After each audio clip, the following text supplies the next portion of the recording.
Brexit, EU can no longer fund bailout schemes, says expert. Sign up to receive our rundown of the days direct to your inbox. Subscribe. When you subscribe, we will use the information you provide to send you these newsletters.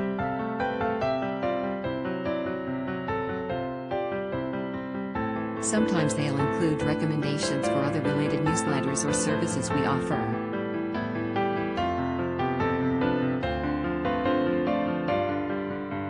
Our privacy notice explains more about how we use your data and your rights. You can unsubscribe at any time.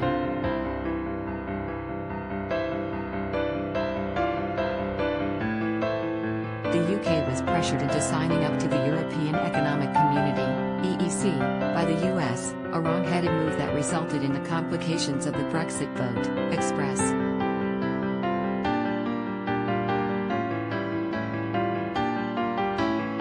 Co.uk was told. It comes as Britain approaches nearly 3 months since exiting the EU's single market and customs union.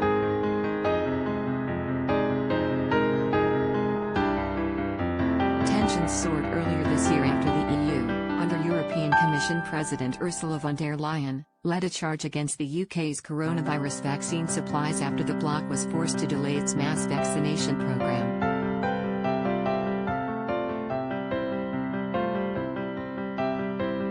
Brussels threatened to thwart vaccine doses leaving the continent, also temporarily triggering Article 16 of the Brexit deal, effectively erecting a hard border on the island of Ireland.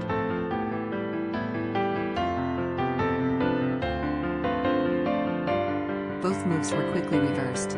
Yet, many noted the EU's belligerence since the UK had left the club.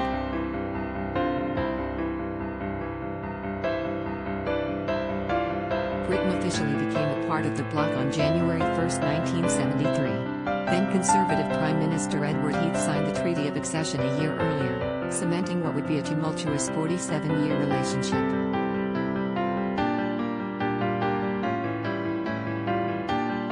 Robert Toombs, the renowned British historian, noted the myriad reasons for the UK signing up. Among the most prevalent, Westminster's fear that its place on the global stage was declining.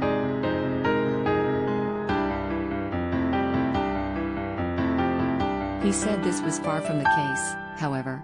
Also thrown into the equation was pressure from the Americans.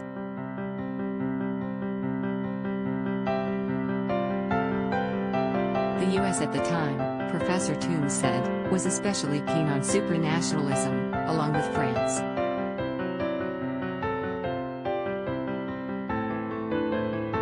It saw the UK as a bridge between itself and Europe, and Britain was happy to work as the mediator between the two, in the process buffing up its own stake in the world.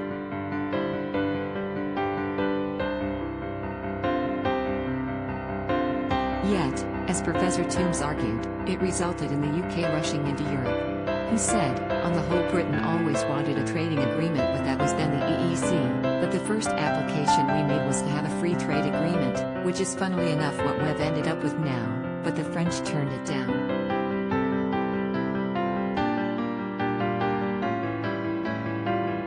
Trending, and so, Britain then set up the European Free Trade Association, EFTA, which was with Ireland, Switzerland, and the Scandinavian countries, as a free trade zone.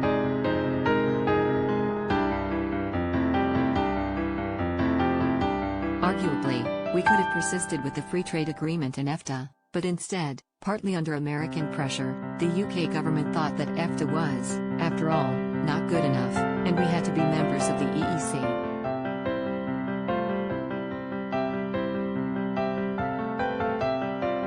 This was partly to keep in with the Americans. They have always been keen on European integration.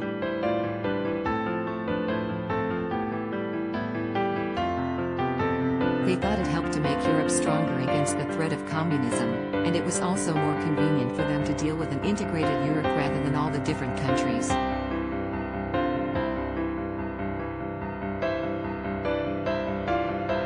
But they were very keen that Britain should be a member, as we were their closest ally, so we would make sure it didn't do things that would upset the Americans, which French General de Gaulle said it meant Britain was America's Trojan horse.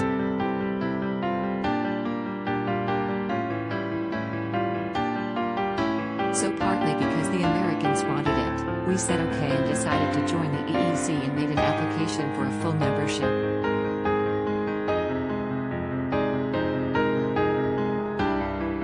President Joe Biden, who was inaugurated last month, has previously voiced his opposition to Brexit.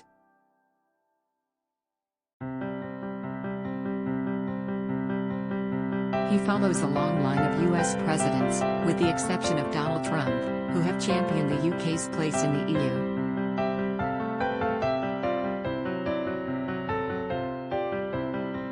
Mr. Biden also cited his Irish roots, the Republic of Ireland, a member of the bloc, as a reason for Britain not to leave.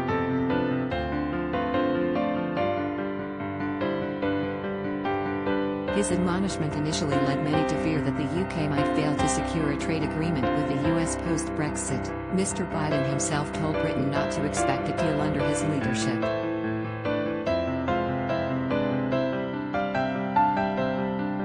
Yet, moves from the EU have since ran in stark contrast with Mr. Biden's vision for the US and the world.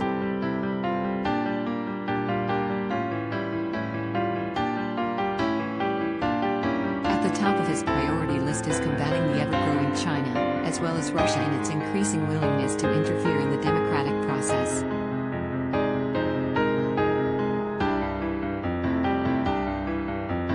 His plans, then, to join forces with the EU were thrown into turmoil after the EU, led by German Chancellor Angela Merkel, secured a hefty investment deal with Beijing worth a reported £176 billion.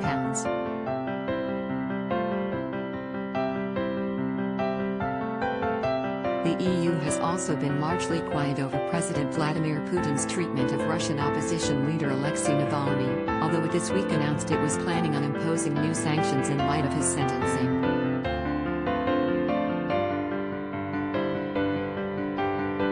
Britain now looks tipped to curry favor with Mr. Biden, with the president's team having specifically reached out to Mr. Johnson to partner up against China's gaining the upper hand over new technologies, like Huawei and 5G.